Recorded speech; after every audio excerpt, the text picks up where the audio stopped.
Well, hello and welcome to another Two Wise Birds. I'm Sue Boynton, independent dento-legal consultant. And I'm Jane Laline, and I'm a dental business coach and trainer.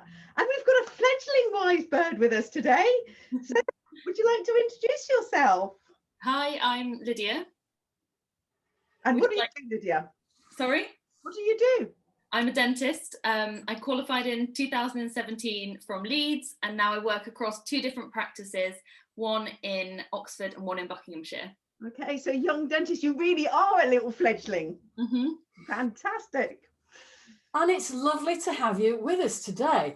And we're really excited to have Lydia here because we wanted to hear from somebody who's a fairly new dentist and has had to go through COVID, has had to go through the same thing as all of us are going through. So, Lydia, can I ask you, it's coming up to a year now since we've had the COVID lockdown. How's it been for you? I think, like a lot of people, it's been very up and down. There have been some incredible things to come out of this situation. I've met some fantastic people via Zoom, Sue, you being one of them, and continued with mentoring and networking and learning, and I've done lots of courses and I've learned a huge amount. But there have definitely been some struggles as well and some really hard times. I mean, I remember thinking back this time last year when everything was just starting, it was really, really scary thinking that how much was unknown and we were still working and practicing. So that was quite a scary time, I think, for lots of dentists, and especially young dentists. And then going back was really difficult as well. I was so excited to get back to doing dentistry after having 2 or 3 months off. I felt like I made the most of those 2 or 3 months, but it's not the same as being in practice. But the reality of going back, that was quite difficult. Wearing all the PPE, I really, really struggled getting back into the swing of things. And I think only now, kind of 6 months on, am I finally back into the swing of things. So it's been a bit of a roller coaster. Wow, but great. But you're here, and it's lovely to see that you've got a smile on your face on a Friday afternoon. Well, I can't not have a smile on my face with the weather outside. It is beautiful and it really feels like spring is coming, which is nice. I think you're right, and I think nice weather just cheers absolutely everybody up, so that's fantastic. And I know Jane's got some more questions that she'd like to ask you as well, if that's all right. I'm really interested, Lydia, top tips for young dentists, because I see you and I look at you as a resilient young dentist.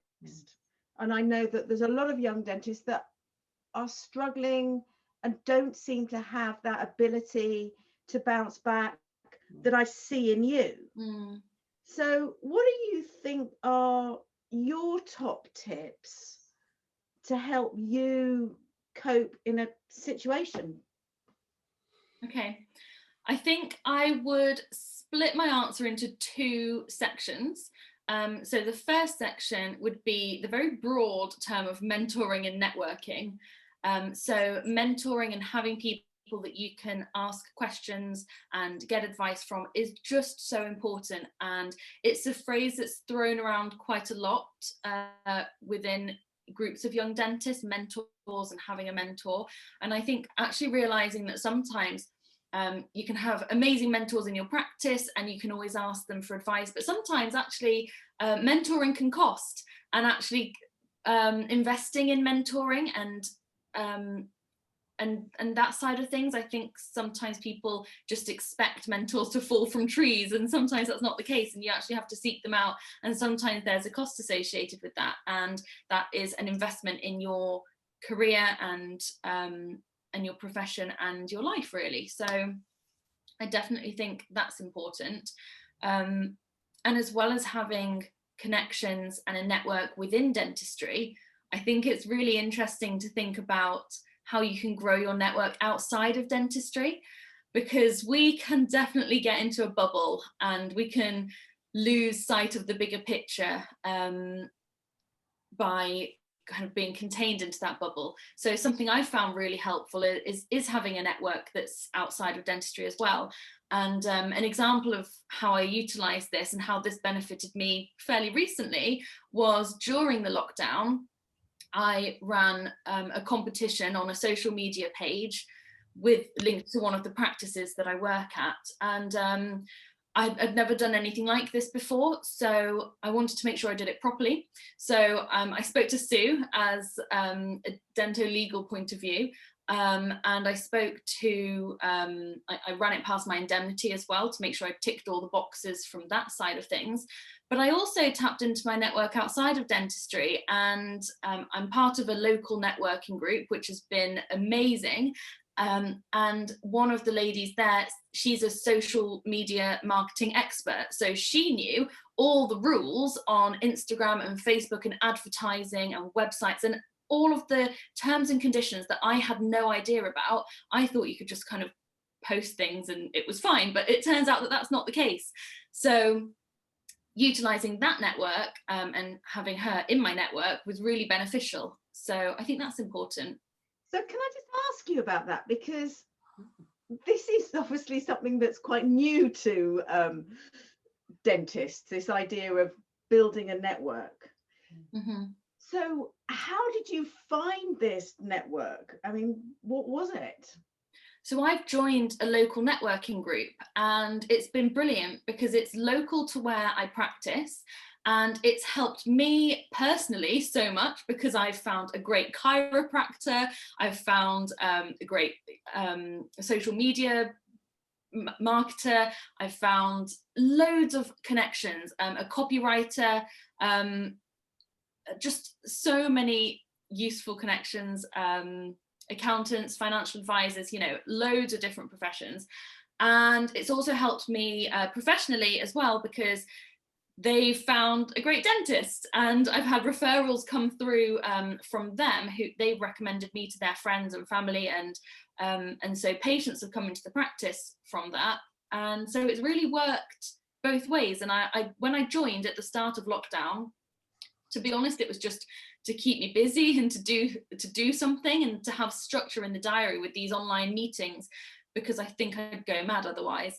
But it's become so much more than that. It's become so key and central to kind of what I do every month now. And yeah, it's just been brilliant. And I see your face radiating as you're talking about that, and the how to. If somebody listens to what you're saying about networking and thinks, oh yeah, local networking group, I quite like the idea of that. How did you actually join? How did you find out about it? It's that how to that often is a big stumbling block. So I found out about it from one of the directors at the practice that I work at, because she had been a member. And I think just Google it. Google local networking groups. That's probably the best answer. Google it. And that's really helpful. And what advice would you give to people who are a bit nervous about networking, a bit nervous about putting themselves out there? Well, now is probably a good time to do it because everything's virtual, so you can do it from home, and that is a bit less nerve-wracking than doing it in a group full of people, I would imagine. So now's probably a good time to start. What other top tips do you have for people out there, Lydia? So we've got networking, we've got mentoring. So what else? I think the second part would be materials and equipment. So investing, as well as in your mentoring and networking, investing in what you have and what you can do and what you can use. So the first thing I bought as a foundation dentist was a camera, which was quite a big outgoing at the time, a few months out of university, but I thought I'm going to get it early on so I can start taking pictures, knowing that hopefully I'd learn from them and be able to reflect on them, which I have been doing. But I quickly worked out that the camera was all very good, but I couldn't actually show patients that on the tiny screen. So I bought an iPad with one of the pens and a little connector that could connect the camera to the iPad, and now I can load all my pictures on and show them.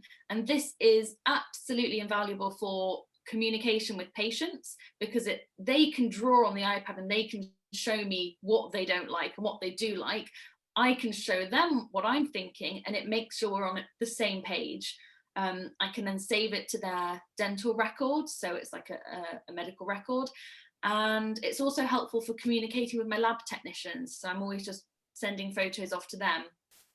And that's meant that the work I'm getting back is what I'm expecting. So that's helped that relationship as well. And tell me something, what do patients think when you're able to show them their pictures on the iPad and then they can draw on it and you can draw on it? Their first reaction is normally one of horror when they see their teeth zoomed in like that. And I think to start with, they shy away from it. They've not seen it before, and it takes them a minute to get into it. But then I think it's so helpful, and they've often not seen their teeth like that before. And it just means that it takes the communication to the next level, because they can see exactly what I'm talking about. Yeah, and I think that's so valuable. It's so valuable for their understanding, and it must be really helpful for you as part of the consent process as well. Absolutely. I think if you can show that you've got pictures with annotations that the patient's done, annotations that I've done, it really does show the planning process, and it literally illustrates the conversation that we've been having. And it helps me looking back through their records. I can look back through the pictures and make sure that we've met their goals. And it's just well, Sue, what do you think from a dental-legal point of view about having pictures and annotations? I'm loving it. I love the description of it. And I love the fact that you're taking that communication with the patient a step further. So we're not just describing things and hoping that we've both got the same recollection of what we're describing. You're actually telling, showing, and letting them interact with it as well. I think that's brilliant. I think it's great that it's part of the records. So well done. Thank you. And you mentioned you've been on some courses and you'd learned loads. What in the last year, and I think many dentists have done this, been on loads of webinars and training sessions and stuff. Which have been the most valuable for you in the last year?